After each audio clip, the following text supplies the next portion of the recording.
Hello students, I am Riten Daulia, your NEET chemistry mentor. और students, आज अपन स्टार्ट करने जा रहे हैं अपना प्रैक्टिस क्वेश्चंस का नेक्स्ट सेट। इस सेट में भी हम लोग मेजरली जो है प्रीवियस ईयर के क्वेश्चन कवर करेंगे, then after come to the some basic sections also, जिनमें हम डिस्कस करने वाले हैं पूरे की पूरे थर्मोडायनेमिक्स से रिलेटेड जिस तरीके के क्वेश्चन आपसे पूछे जाते हैं इन एग्जाम्स। सो चलिए स्टार्ट करते हैं ये वाला session. Question number next, that is 16 question. Last part तक हमने 15 क्वेश्चन देख लिए हैं। क्या पूछा गया है क्वेश्चन में? Enthalpy change for the reaction, that is कौन सा रिएक्शन है? 4H gives 2H2। कितना दे रखा है एंथैल्पी चेंज यहां पर आपको? -869.6 किलो जूल। ठीक है। The dissociation energy of HH bond is. अब आपसे यहां पर इस रिएक्शन के बिहाफ पे, क्योंकि रिएक्शन आपको जो दिया है वो है ये 4H gives twice of H2, दोनों ही गैसेस स्टेट में है। अब यहां आपसे पूछा गया है HH बॉन्ड के डिसोसिएशन के बिहाफ पर एनर्जी। ठीक है, तो क्या करेंगे आप इसके लिए? और ये एंथैल्पी आपको कितनी गिवन है यहां पर? Enthalpy change -869.6 kilo joule. तो आपको क्या करना है यहां पर? ट्वाइस ऑफ H2 के रिस्पेक्ट में है, जस्ट और जस्ट 2 से डिवाइड कर दीजिए। बात समझ में आ गई? तो आपके सामने रिजल्टेंट है, डिवाइड करके देख लीजिए, रिजल्टेंट आ जाएगा 434.8 समथिंग। तो लीजिए चेक कर लेते हैं। The dissociation energy for this bond is, हमको यहाँ पर ये गिवन है 869.6 whole divided by 2, so the resultant is 434.8 kilo joule. कर लेंगे? चलो, तो चलो स्टार्ट करें क्वेश्चन।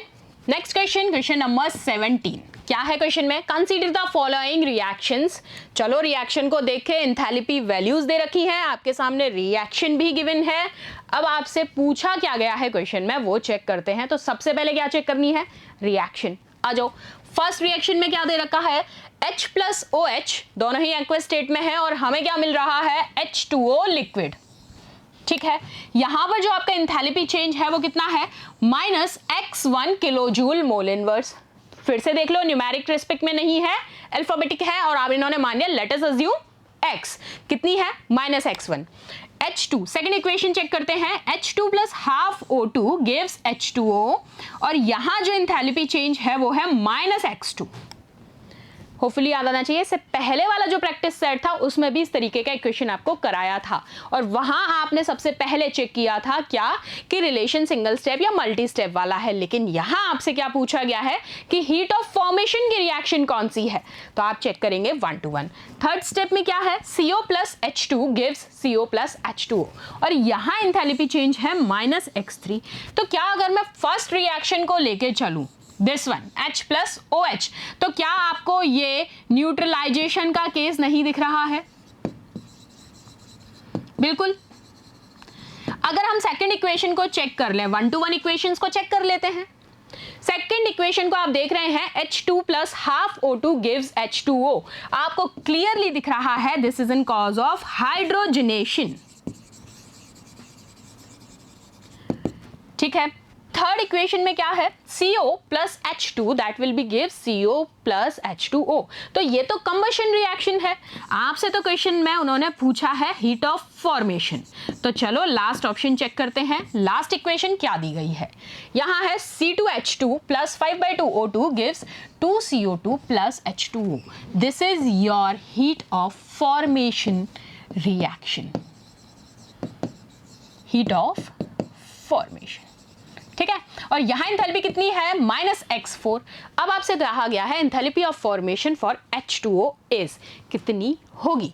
आपको सीधा सीधा ऑप्शन में से सिर्फ ये पिक करना है। H2O के रिस्पेक्ट में बात की गई है, तो ये कितनी हो जाएगी? देखो, the amount of heat of formation को आप कहते भी क्या हो? अमाउंट ऑफ हीट रिलीज हुई है या अब्सॉर्ब हुई है when 1 mole of a constituent element is directly obtained from their constituent element, उसी को आप कहते हैं हीट ऑफ फॉर्मेशन या फिर एंथैल्पी ऑफ फॉर्मेशन। और इन्होंने पूछा है H2O के रिस्पेक्ट में, that means -x2 kilo joule mole inverse. कर लेंगे अच्छे से। चलो नेक्स्ट क्वेश्चन की तरफ चलते हैं। Question number 18।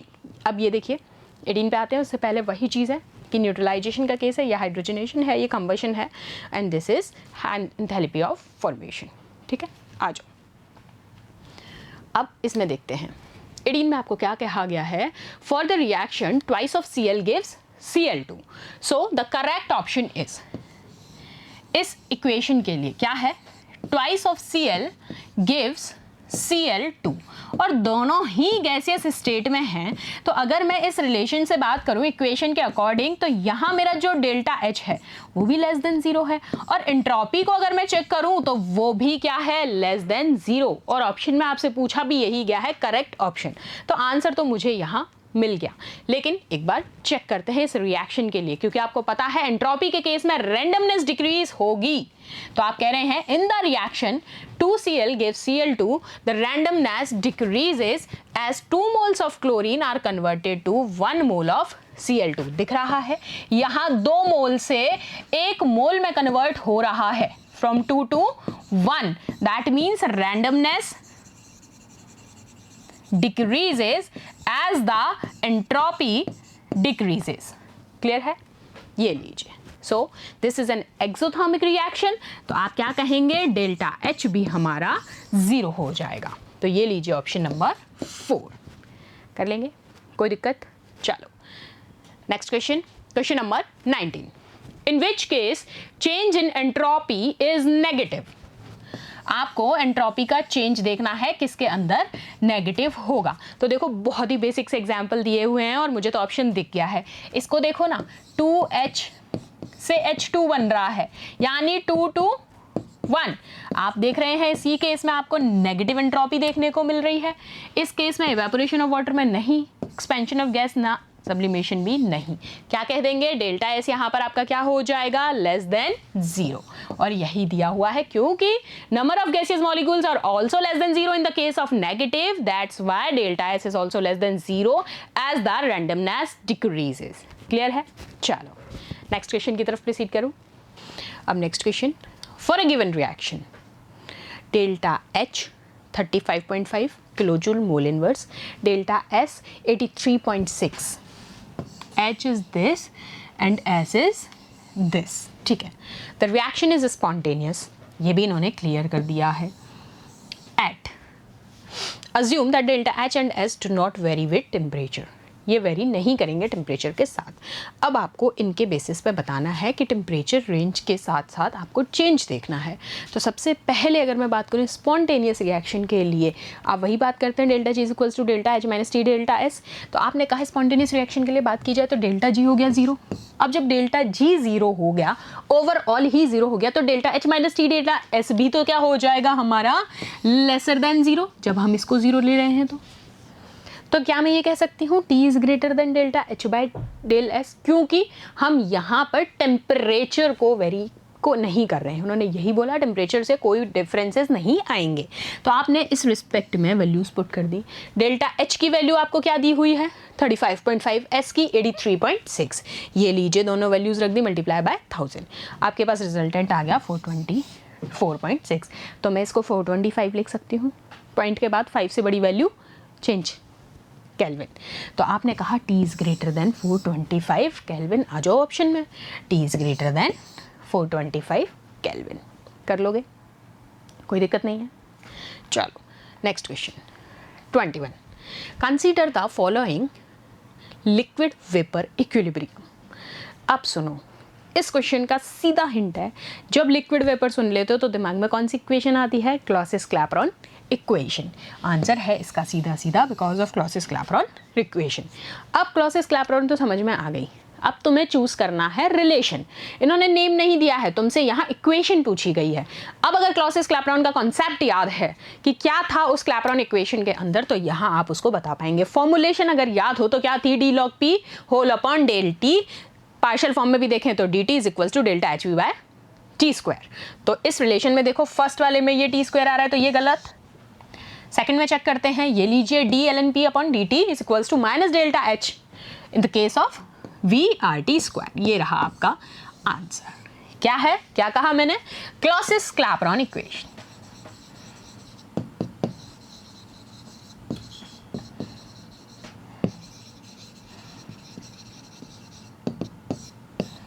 ये लो, चलो क्रॉस चेक भी हो गया, बढ़िया। Next question, which of the following statement is correct for the spontaneous adsorption of a gas. क्या कह रहा है, स्पॉन्टेनियस एड्सॉर्प्शन, स्पॉन्टेनियस सुनते ही दिमाग में आ जाना चाहिए गिब्स,